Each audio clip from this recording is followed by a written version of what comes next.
C'est parti. Alors, avec votre permission à tous, tout d'abord Erev Tov.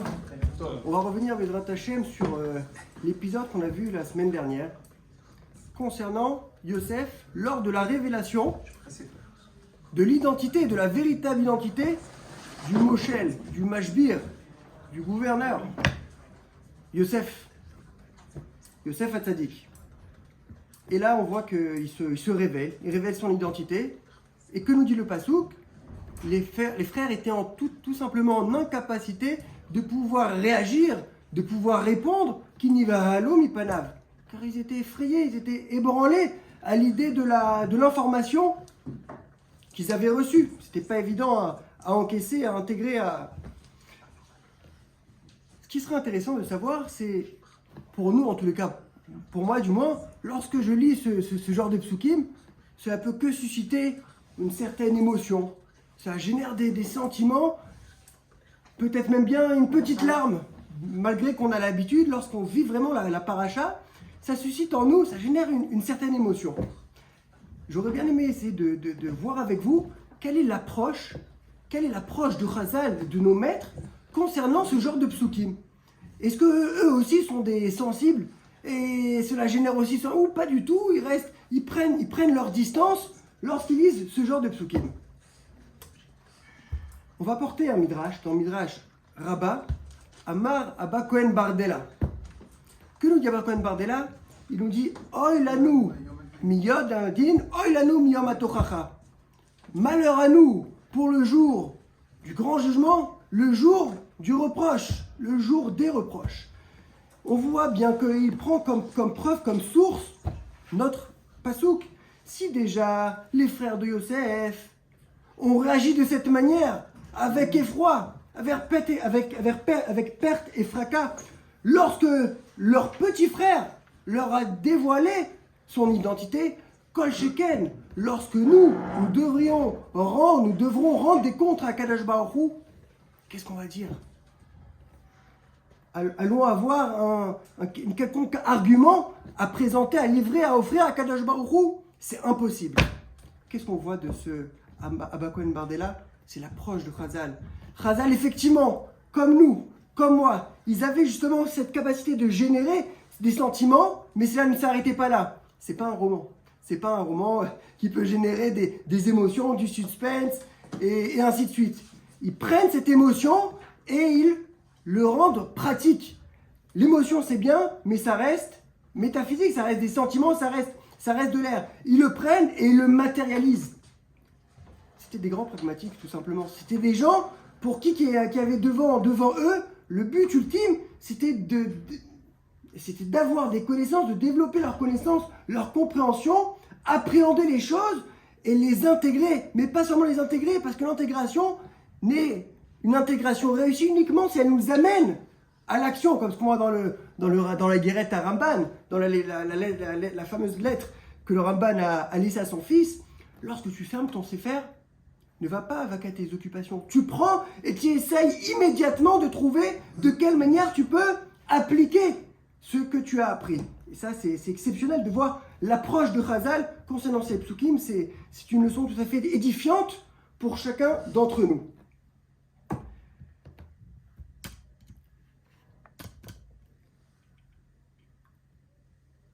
À la fin de ce midrash-là, si je me souviens bien, les mots, c'est Akadosh Baruch Hu va être Mochiach, Kol Echad Vechad va venir Betanot, Kol Echad Vechad, Lefim Mashu. Chacun selon ce qu'il est.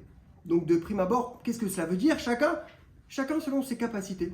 Moi, je suis quelqu'un qui a de grandes capacités intellectuelles, alors pour moi, on va me demander de connaître Chass ou Poskim.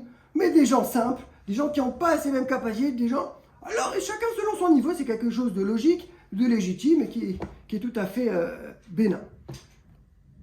Il y a dans le Tana d'Eliyahu une histoire concernant Eliyahu Hanavi. Eliyahu Hanavi déambulait dans les rues lorsqu'il a trouvé un juif, un simple juif, qu'il a voulu tirer, d'accord, dans une polémique, dans une discussion théologique. Et il lui dit, pourquoi t'es quelqu'un de sérieux, tu es Oved HaKadosh Baruch Hu, qu'est-ce que tu fais? Moi, je suis quelqu'un de très très très simple. J'ai même pas peur du Yom Hadin, on va rien me demander, On va nous donner parce que je suis rien du tout, je suis quelqu'un de simple. Et les gens de simple, je vois pas. Moi, ça me parle pas tout cela. Je lui dis, Béni, qu'est-ce que tu fais?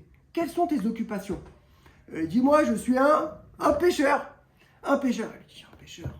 Donc forcément, ça la demande un minimum de connaissances, d'accord, de facultés. Elle lui dit, bah ça c'est spécial. Akadosh Baruch Hu m'a donné la force, la compréhension pour connaître ce genre pour la façon de pêcher, de pouvoir faire sa canne à pêche, de pouvoir mettre l'hameçon et tout ça. Ça, Akadosh Baruch Hu, il me l'a donné. Mais ça va pas plus loin. C'est tout à fait impossible. Si déjà, d'accord, Akadosh Baruch Hu, il t'a donné des facultés pour quelque chose dans le domaine du profane, alors dans la Torah pour laquelle il y a marqué Kikarov et les Chadavar, il n'y a rien de plus proche. Il n'y a pas une plus grande proximité entre l'homme et la Torah. C'est évident que si véritablement tu le veux, tu pourras y arriver. Et là, moi je pense, lorsque j'ai lu ça, on dit, mais le pécheur, il a raison. C'est factuellement, on voit qu'il y a des gens qui sont incapables de rester sur une chaise pendant 6 heures, 7 heures, 8 heures pour étudier. Ils ne sont pas faits pour ça, ils sont faits pour autre chose. Azma Pshat, qu'est-ce que vient lui dire? C'était quoi le message que voulait délivrer, que voulait faire véhiculer Eliyahu Hanavi? Alors il y a une histoire avec un grand Rosh Yeshiva qui avait besoin de prendre du bon air. Il prend du bon air, il étudiait, il tout le temps étudié, il dit j'ai envie de sortir un petit peu. Il est parti à la plage. Bien évidemment, pas les mains vides, pas non plus avec une limonade, mais avec son livre, sa Gemara. Et il s'est mis, il a ouvert son transat devant la mer, Marabou Marasecha Hashem, et il lit. Et il s'est mis à lire, et en même temps, il voyait du coin de l'œil, au fond, à côté, il voyait un pêcheur qui essayait de pêcher, qui tentait de pêcher, mais qui chaque tentative n'aboutissait au final à strictement rien du tout. Et voilà, première demi-heure, il n'y a rien. Deuxième demi-heure, au bout d'1 heure et demie, il va le voir et lui dit, mais regarde, très cher ami, je vois que tu es en train de pêcher, mais je vois bien que tu réussis à rien, je vois que tu te galères, le seau il est venu vide et là, il est toujours vide. Qu'est-ce qui se passe? Comment tu peux avoir cette patience, cette envie? De quelle manière? C'est quoi ta motivation? Regarde, pendant 7h30, moi j'ai fini 2 dapim. Regarde, moi j'ai fait quelque chose, toi tu n'as rien fait. Quelle a été sa réponse? Lorsqu'on aime, on ne compte pas.